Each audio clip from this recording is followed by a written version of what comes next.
Բարի երեկո հարգելի բարեկամներ, շնորհակալ եմ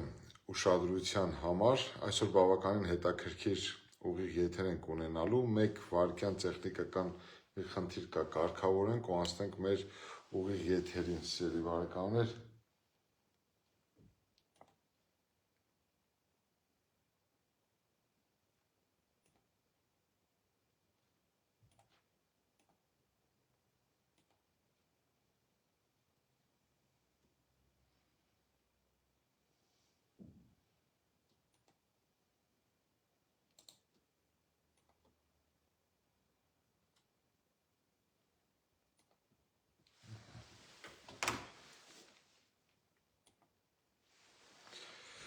Հարգանքներս, բարի երեկո սիրելի բարեկամներ, խնդրեմ մեկնաբանությունում արձագանքեք, թե արդյոք ձայնը լսվում է, որպեսզի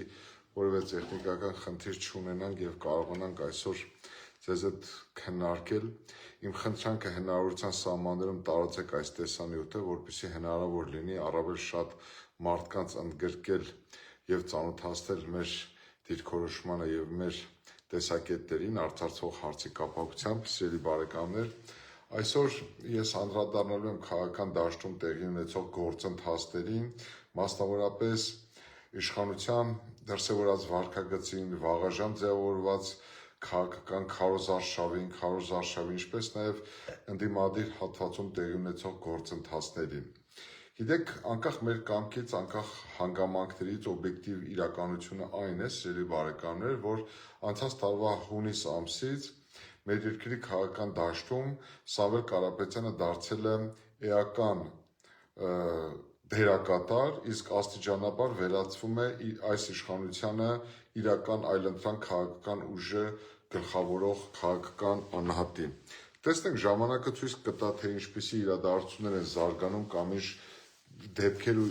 իրադարձություններ տեղի կունենան, այնուամենայնիվ, սիրելի բարեկամներ, ես ուզում եմ այսօր ձեր հետ միասին մի քանի հարցի շուրջ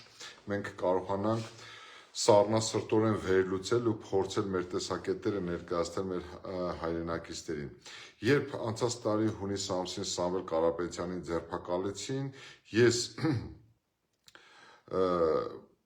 հրապարակմամբ հանդես եկա հետևյալ վերնագրով եւ այդ վերնագիրը այսօր էլ դրել եմ այս ուղիղ եթերի որպես վերնագիր հետևյալ հարցադրմամբ. արդյոք հնարավոր է համազգային համախմբում Սամվել Կարապետյանի շուրջ եւ հանգել է հետեւության, որ հնարավոր է, եթե Սամվել Կարապետյանը իրականացնի մի շարք կարևորագույն ռազմավարական քայլեր, մասնավորապես հստակ իր դրսևորած վարքագծով եւ իր գործունեությամբ ընդգծի եւ հավաստի, որ Հայաստանի Հանրապետությունում իշխանափոխության խնդիրը դա բացառապես ներհայաստանյան օրակարգ է եւ վերաբերում է բացառապես Հայաստանի հայ ժողովրդին։ Այսինքն հայ ժողովուրդը ինքը պետք է բացառապես եւ Հայաստանում ապրող քաղաքացիները բացարձակապես իրենք պետք է որոշեն ու վճռեն Հայաստանի Հանրապետության իշխանության ճակատագիրը։ Հաջորդ խնդիրը ես ակնկալում եմ, որ Սամվել Կարապետյանը կներկայացնի Հայաստանի ռազմավարական զարգացման հայեցակարգը, որոնք վերաբերում են թե տնտեսությանը, թե արտաքին քաղաքականությանը, թե Հայաստան-Ադրբեջան հարաբերություններին, թե Հայաստան-Թուրքիա հարաբերություններին, թե Հայաստան-Ռուսաստան հարաբերություններին, Հայաստան-Ամերիկա եւ Հայաստան-Արևմուտք հարաբերություններին, եւ ես ակնկալում եմ, որ առաջիկայում իրենց գլխավորած քաղաքական ուժը նույնպես հանդես կգա այս հարցերի վերաբերյալ հստակ պարզաբանումներով եւ կներկայացնեն իրենց տեսակետները։ Հաջորդը ես ակնկալում եմ այն ժամանակ, որ Սամվել Կարապետյանը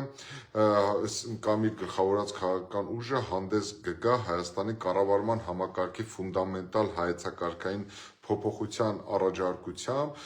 սահմանադրական փոփոխություններով հանդես կգա որակապես նոր ազգային անվտանգության ռազմավարության հայեցակարգի ընդունման առաջարկությամբ, որակապես նոր ռազմական դոկտրին ընդունելու անհրաժեշտությամբ, ինչպես նաև տնտեսական ոլորտում առնվազն առաջիկա 10-15 տարիների ընթացքում 10-ից 15 միլիարդ ԱՄՆ դոլար ներդրում իրականացնելու նախաձեռնությամբ, որպեսզի մենք կարողանանք հասկանալ, թե առաջիկա 5 տարիների ընթացքում իր գլխավորությամբ հաջողության հասնելու պարագայում ինչպիսի Հայաստանի Հանրապետություն կամ ինչպիսի պետություն է ուրեմն ինքը իրականացնելու այնպիսի գործընթացներ եւ ինչպիսի պետություն է ի վերջո ձևավորվելու Հայաստանի Հանրապետությունը։ Եվ այս վերջի ամիսների ընթացքում սիրելի բարեկամներ իսկապես բավականին հետաքրքիր իրադարձություններ են տեղի ունենում քաղաքական դաշտում, բավականին հետաքրքիր դասավորություններ են տեղի ունենում, որոնք որոշակի մտորումների եւ վերլուծությունների տեղիք են տվել, եւ այս առումով ես կարծում եմ հետեւյալը, բավականին ակտիվ են առաջի, երկրորդ, երրորդ նախագահները, քաղաքական դաշտի այլ խաղացողներ, եւ այս առումով ես ուզում եմ մի քանի հստակ մեր դիրքորոշումը հստակ արձանագրել հետեւյալ իրադարձությունների եւ քաղաքական դաշտում տեղի ունեցող տեղաշարժերի կապակցությամբ, սիրելի բարեկամներ։ Վերջերս առաջին նախագահ Լևոն Տեր-Պետրոսյանը մի այսպիսի հայտարարությամբ հանդես եկավ, որ այն ինչի մասին մենք մի քանի ամիս առաջ ենք խոսել, այն ինչի մասին մենք անցած տարի ենք խոսել եւ ընդգծեց, որ Լևոն Տեր-Պետրոսյանը ընդգծեց, որ Սամվել Կարապետյանը միակ քաղաքական ուժն է կամ քաղաքական առաջնորդը, որը կարող է միավորել ընդդիմությանը։ Գիտեք, անկախ նրանից, թե մենք մեզանից յուրաքանչյուրը Լևոն Տեր-Պետրոսյանի նկատմամբ եւ նրա քաղաքական հետագծի նկատմամբ ինչպիսի վերաբերմունք ունենք, բայց օբյեկտիվ իրականությունը այն է, ինչ ասվել է, օբյեկտիվ իրականությունը այն է, որ Սամվել Կարապետյանը դարձել է միակ առանցքը քաղաքական դաշտի, որի շուրջ կարող է համախմբվել իրապես առողջ քաղաքական հատվածը, որը կարող է մարտահրավեր նետել ինչպես իշխանությանը, այնպես էլ այնպիսի ընդդիմադիր սեգմենտների, որոնց մասին մենք քիչ անց կխոսենք եւ իսկապես բերի ռեալ գլոբալ փոփոխությունների եւ հաջողությունների։ Այս առումով, սիրելի բարեկամներ, ես ուզում եմ մի քանի բաներ ընդգծել եմ ինձ մոտ թղթի վրա, որպեսզի ուզում եմ ձեզ համար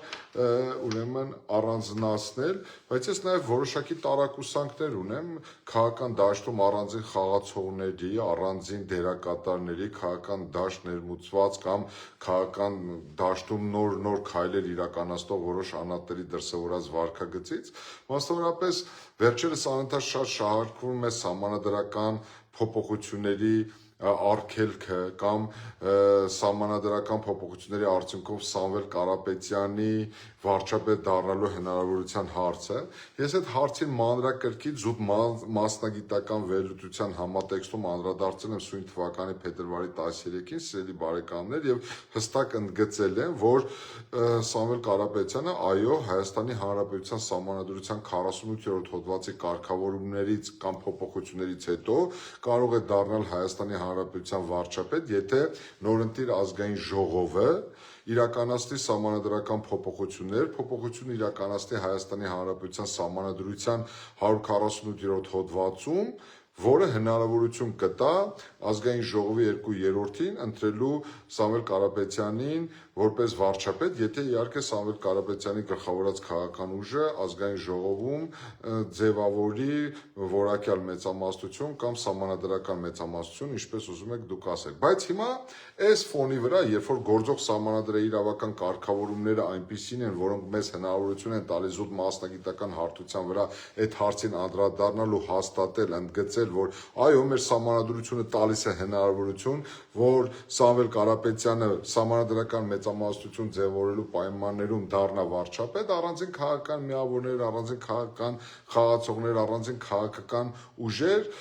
այսպես ասած, խանդով են վերաբերվում կամ այլ դիրքավորմամբ են հանդես գալիս, հնարավոր չեն համարում։ Ինձ համար իսկապես երբեք քաղաքական դաշտում երկակի ստանդարտները այսպես ասած ընդունելի չեն եղել եւ ինձ համար իսկապես շատ ցավալի է, որ մենք նման արձանագրումներ ունենք այս առումով։ Վերջերս ես այդպիսի ուրեմն արձագանք նկատեցի Արման Թաթոյանի կողմից, որ վերջինս այսպիսի մի ձևակերպում արեց, որ չի կարելի սահմանադրությունը փոփոխել մեկ մարդու պատճառով։ Գիտեք, շատ կարևոր միտք է, բայց ես կուզենայի այդ միտքը այլ դիտանկյունից գնահատել։ Օրինակ,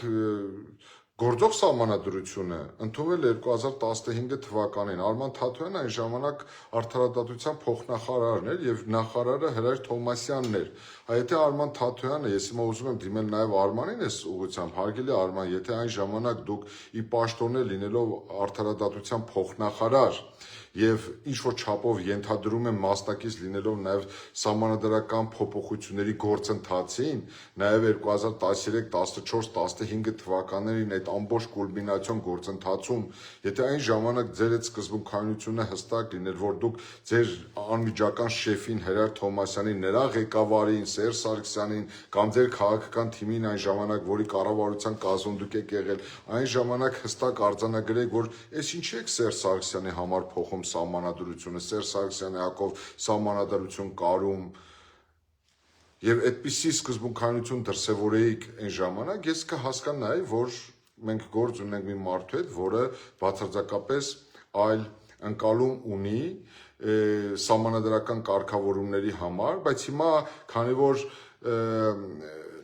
այնպիսին է, որ դուք մտել եք քաղաքական խաղի մեջ, քաղաքական պրոցեսի մեջ եւ փորձում եք ձեր տեղը գտնել, դիրքավորվել, հիմա ձեր ասածը լրիվ այլ կերպ է ընկալվում։ Հաջորդ ուրեմն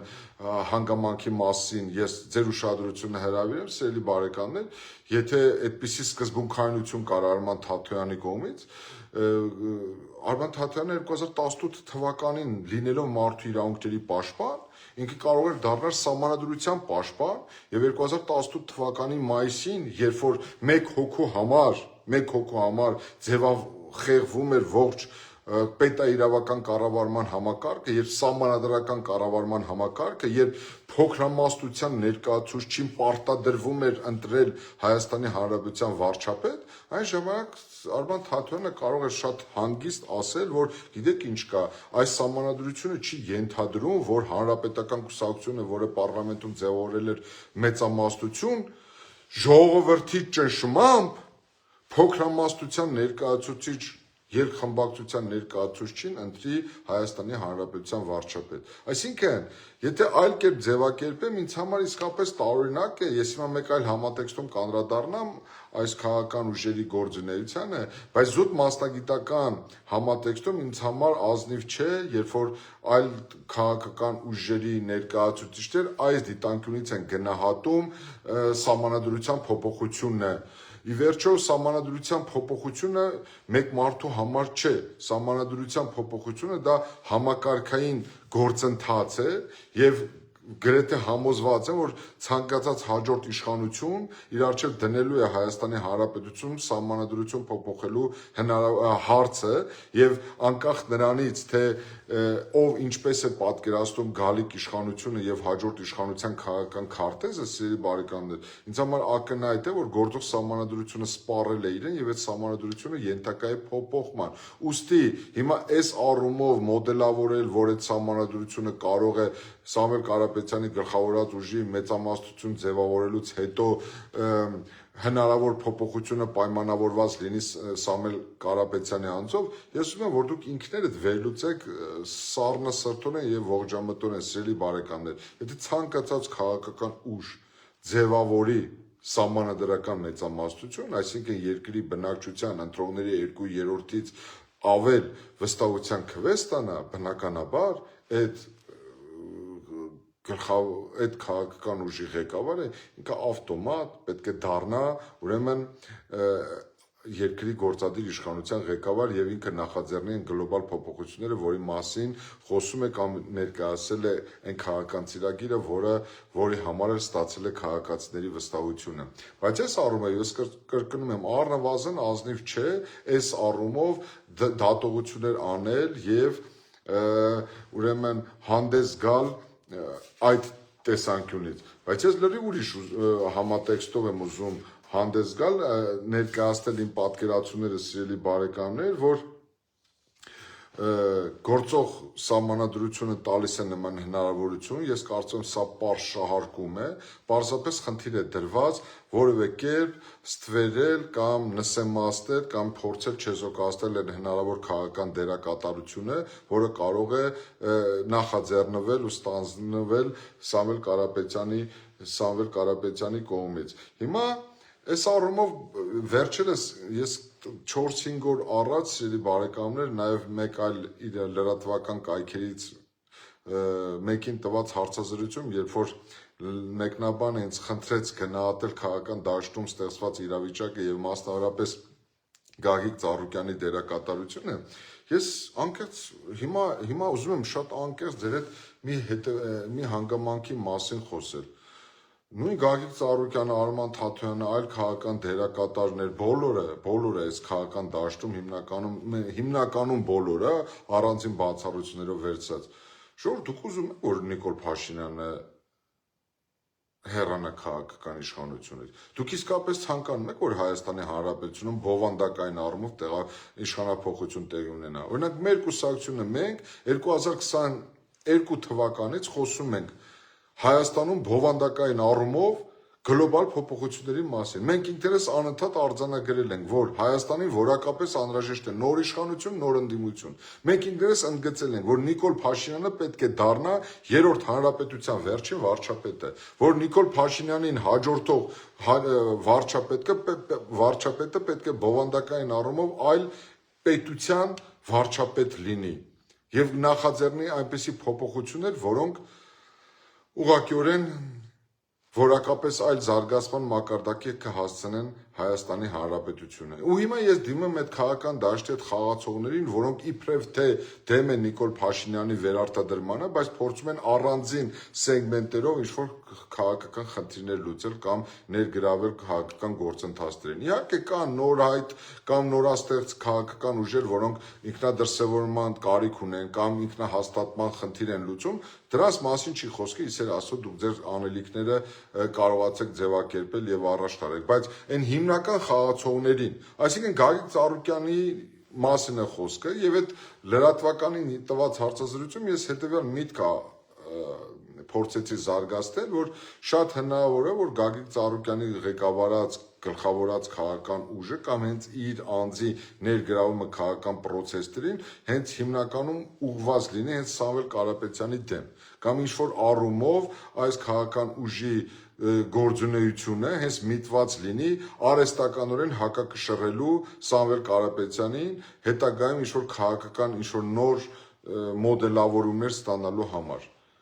Այս մարդիկ, ես այս առումով նաև Սամվել Կարապետյանին եմ ուզում դիմեմ, կամ ուղիղ խոսքս ուղղում եմ հենց Սամվել Կարապետյանին։ Եթե ձեզ թվում է կամ դուք այն հույսին եք,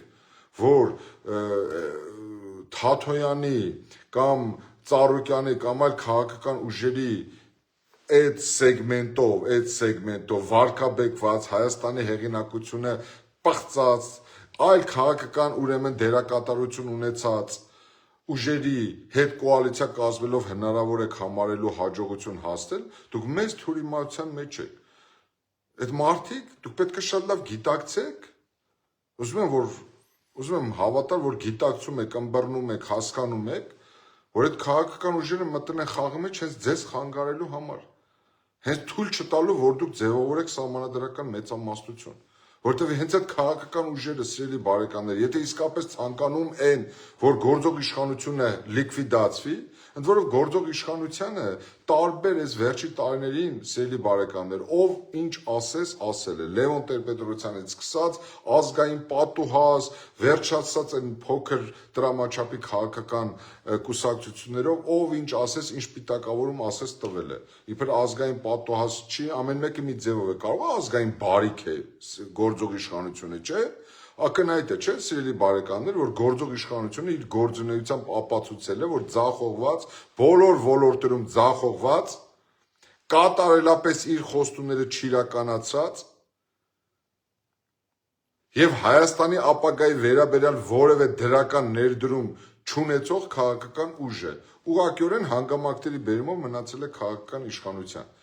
Եվ նաև դրանով է պայմանավորված այն հանգամանքը, եւ ես խորապես համոզված եմ, որ Հայաստանի ռազմավարական շահերից է բխում որակապես նոր այլընտրանքի ձևավորումն ու որակապես նոր իշխանության ձևավորումը։ Եվ այս առումով կարծում եմ, մենք ստեղծվել է մի պատե հնարավորություն, որպեսզի Հայաստանի Հանրապետությունը կարողանա հունիսի ընտրություններին ձևավորել որակապես նոր ընդդիմություն եւ որակապես նոր իշխանություն։ Եվ այս առումով Սամվել Կարապետյանը իսկապես պետք է գիտակցի, որ ինքը պատմական առաքելության, պատմական դերակատարության խնդրի առաջ է կանգնած, կամ ինքը իրեն հաջողվելու է համախմբել մեր ողջ հայությանը, հայ ժողովրդին, Հայաստանի ներսում թե դրսում, որպեսզի կարողանա որակապես նոր ազգային վերնախավի ձևավորման ճարտարապետը դառնա եւ կարողանա իսկապես միավորող ուժի առաջնորդ դառնա որակապես նոր Հայաստանի վերածննդի ճարտարապետ ու խորհրդանիշ է, ինքը պետք է շատ լավ գիտակցի, թե որ քաղաքական ուժերն են ականապատել իրեն, որ քաղաքական ուժերը կարող են իրեն թիկունքից հարվածել եւ որ քաղաքական ուժերն են փորձելու խանգարել, որպեսզի ինքը ձևավորի սահմանադրական մեծամասնություն եւ վայելի մեր ժողովրդի վստահությունը։ Այստեղ պարզ պրիմիտիվ մենք բացատրում ենք, որ Հայաստանի Հանրապետությունում իսկապես պետք է հստակություն մտցվի։ Ովքեր են ուզում, որ գործող իշխանությունը հեռանա։ Եթե այն քաղաքական ուժերն ու անհատները, որոնք իսկապես ցանկանում են, որ գործող իշխանությունը հրաժարական տակամընտրությունների միջոցով պարտվի եւ հեռանա եւ Հայաստանի Հանրապետությունում ձևավորվի որակապես նոր իշխանություն, ուրեմն սիրելի բարեկամներ, բոլորը պետք է ռացիոնալ, իրատեսորեն գնահատեն իրենց ներուժն ու հնարավորությունները եւ հասկանան, որ այսօր հանգամանքների բերումով օբյեկտիվորեն ստեղծվել է մի իրավիճակ, որ այդպիսի պոտենցիալ ունի միայն Սամվել Կարապետյանը։ Եթե մենք այս հանգամանքը չենք պատկերացնում, ուրեմն մենք խուլ մոլորության մեջ ենք։ Իսկ մնացած այդ քաղաքական ուժերը, որոնք հիմա մտել են ակտիվ դերակատարության մեջ, ես կարող եմ մեր փորձից ելնելով ասել, որ հիմա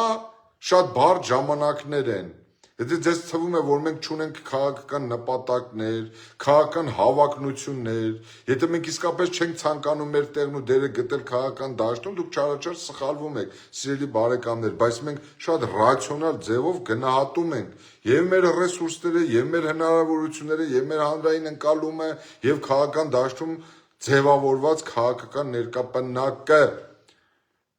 Ես տեսնում եմ հետևյալը, ես ուզում եմ դուք մտածեք, ես դիմում եմ մտածող մարդկանց, Նիկոլ Փաշինյանի վերընտրությունը արդյոք բխելու է Հայաստանի ռազմավարական շահերից։ Նիկոլ Փաշինյանի վերընտրմամբ որ աշխարհաքաղաքական կենտրոններն են շահագրգռված, որ պետություններն ու աշխարհաքաղաքական կենտրոններն են ցանկանում, որպեսզի Նիկոլ Փաշինյանը վերընտրվի։ Սիրելի բարեկամներ, այս բոլոր հարցերը պատասխան են ակնկալում։ Եթե ձայն չկա, խնդրեմ, մի հատ խնդրեմ արձագանքեք, ձայն կա, թե չկա, սիրելի բարեկամներ։ Ուստի, այս